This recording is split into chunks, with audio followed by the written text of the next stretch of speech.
everybody, it's MK and I am here with another off the board layout for you guys today. And today we are scrap lifting on Saturday, and I am scrap lifting the paper snob over on Instagram, who is Tara O'Rourke, and I am super excited to also combine this with scraps to embellishment. So for my scraps, I have that one little strip of stripes up there. Strip of stripes.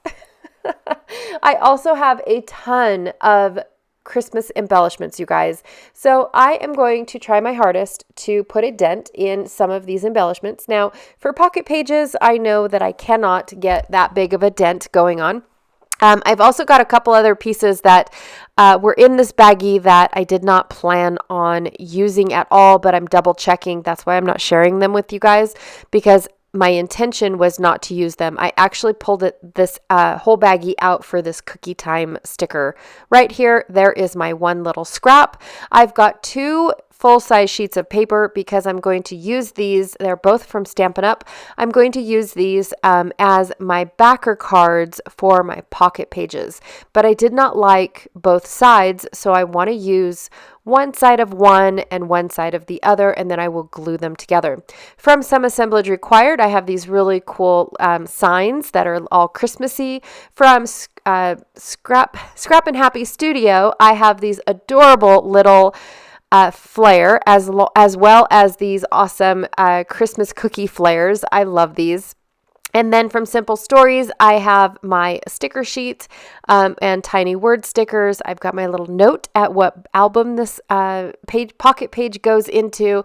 And then I had a pocket card that was from last year's Christmas pocket card collection from Stampin' Up. So anyways, that is all the stuff that I'm going to try to put inside these pockets. Now, I definitely could have left all my photos at 4x6, put them in the pocket, and then only had maybe one or two pockets to fill up. But that's not going to get me to use up my scraps and supplies and things like that, right? It's just not going to happen. I also debated whether or not I should pre-make my embellishments and then add them to the pockets. Again, I opted not to do that. And normally when I am playing along with scraps to embellishments, that is exactly what I do. Most of the video is about making the scraps or making the embellishments. But for this one, because I had very limited space and a lot of, or I shouldn't say a lot of, but not a lot of negative space, I was a little worried about me making my pre-made embellishments and then adding them to the pocket pages. So here I am pulling out all of my supplies. I'm going to be working on one pocket page at a time, and I've already got everything already glued down. So the photos are glued down to the base pages are glued back to back, and the photos are glued to the other side of the base pages. So everything is already done except for the embellishing. And so that is where I decided, okay, so now here I'm going to be making scraps to embellishments, but I've only got one scrap and most of them are going to be embellishments. And I get the concept where a lot of these gals that are playing along with Ginger's hop, which is the scraps to embellishment hop, I understand that they are actually taking their scraps and maybe running them through a die cut machine, doing paper piercing or paper piecing, things like that. And really taking that scraps to embellishment to a whole other level, really, where I have a ton of embellishments, you guys. I really, really do. One of the differences between what I do for my scraps to embellishment to what the other content creators are doing is that they are able to replicate their scraps to embellishments for Ginger's hops that she does. If you are interested, her Facebook group link will be down below, as well as the playlist for the scraps to embellishment hop. There's a big old long list as well of everyone that is playing along and their channel links and all that stuff, but I don't have enough room in my description box along with everything else that I want to describe. for everybody's links, and I apologize about that. But if you go to her Facebook group, you will definitely be able to get on board with what her hops are all about, how she does her hops.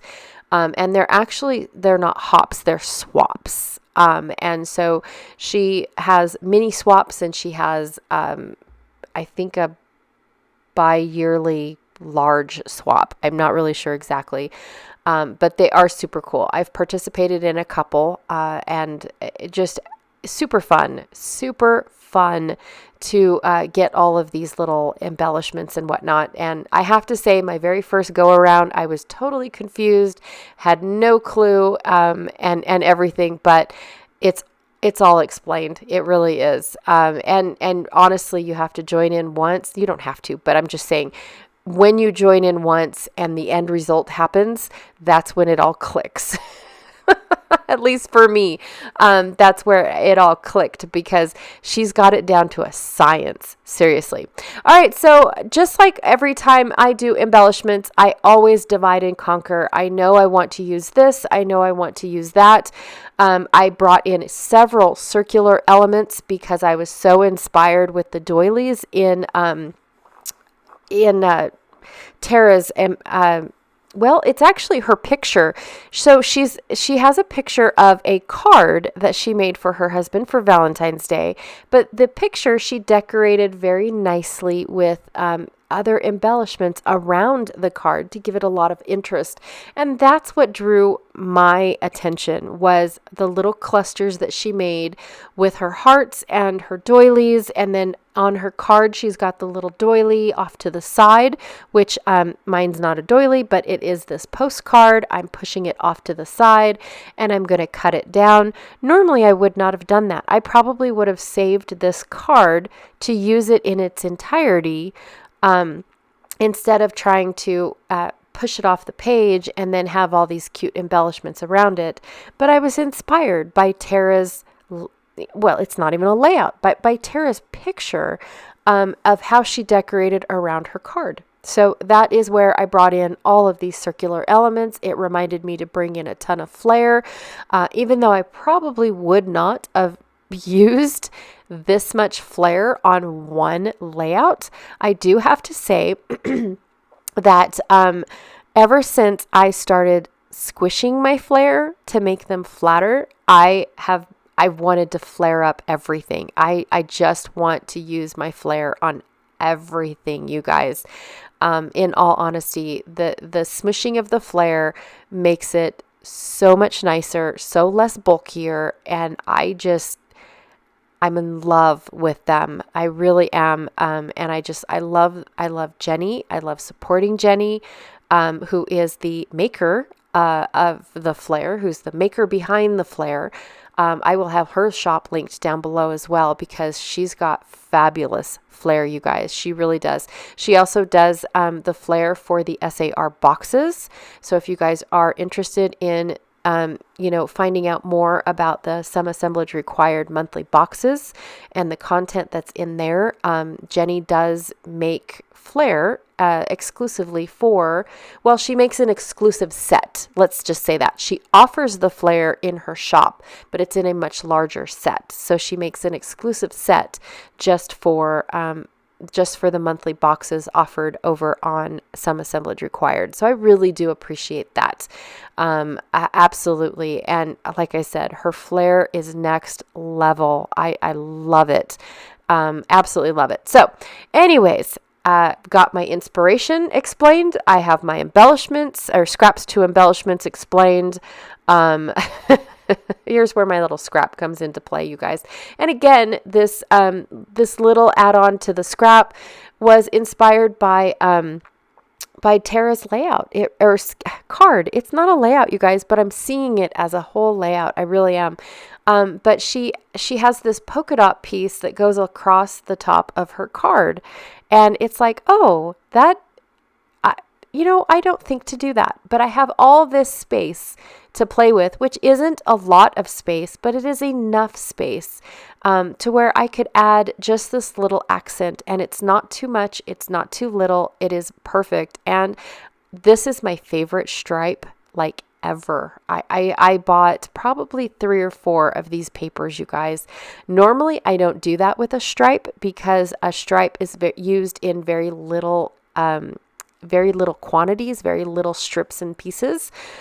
So I usually only maybe buy 2 if it's my favorite, but this one was my all-time favorite little scrap. It is from Simple Stories from about 3 years ago, and I loved it so much. I had to have more of these pieces of scraps, or more of these stripes, so I can continue to use it throughout the years, because what if I don't find another stripe that has this bold black in it, or these multi sizes? You've got a fat stripe, a skinny stripe, 2 skinny stripes next to each other, a stripe that meets them all in the middle. It's the combination of everything, and then it was slightly distressed. It's not a crisp and clear stripe. So yeah, like I said, normally I usually find just a solid red stripe, solid green stripe, things like that. And so I was super stoked not stoked, but I fell in love with that stripe, and every little bit. You guys, I do not throw that stripe away. I use every tiny little bit. All right, so that is my pocket cards for today. I've done all of my little embellishment clusters inspired by Tara from her picture design, you guys, and it was just all to take a picture of a cute card. I love it. I really, really do. And so yeah, and then of course the Scraps to Embellishment theme for today, as you can guess, was Christmas in July. So that is why I did a Christmas layout. So anyways, that's all I have for you guys today. Thank you so very much for hanging out with me. I really, truly appreciate it. Thanks for listening to all of my reasonings behind what I chose and what I made of it. And as well, don't forget to check out all the links that I have going on down below. Like I said, I've got a playlist for Scraps to Embellishment, a playlist for Off the Board. I have links down below for Tara's Instagram, as well as her YouTube channel, because Tara is a YouTube content creator as well. And then Jenny's shop for the flair, the SAR shop for these little signs. Just lots of links, you guys, tons. All right. Again, thank you so very much. I appreciate it when you guys stop by and check out what I'm doing for the day. But so yes, I appreciate it very much. Thank you. And I'll check y'all later. Bye.